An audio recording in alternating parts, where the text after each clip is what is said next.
ഒന്നാം സങ്കീർത്തനം. ദുഷ്ടരുടെ ഉപദേശം സ്വീകരിക്കുകയോ പാപികളുടെ വഴിയിൽ വ്യാപരിക്കുകയോ പരിഹാസകരുടെ പീഠങ്ങളിൽ ഇരിക്കുകയോ ചെയ്യാത്തവൻ ഭാഗ്യവാൻ. അവൻ്റെ ആനന്ദം കർത്താവിൻ്റെ നിയമത്തിലാണ്. രാവും പകലും അവൻ അതിനെക്കുറിച്ച് ധ്യാനിക്കുന്നു.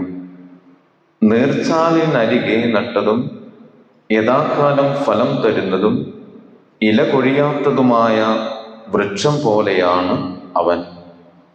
അവൻ്റെ പ്രവൃത്തികൾ സഫലമാകുന്നു. ദുഷ്ടർ ഇങ്ങനെയല്ല, കാറ്റു പറത്തുന്ന പതിരു പോലെയാണ് അവ. ദുഷ്ടർക്ക് ന്യായവിധിയെ നേരിടാൻ കഴിയുകയില്ല.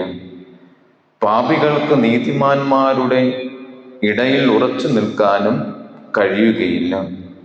കർത്താവ് നീതിമാന്മാരുടെ മാർഗം അറിയുന്നു, ദുഷ്ടരുടെ മാർഗം നാശത്തിൽ അവസാനിക്കും.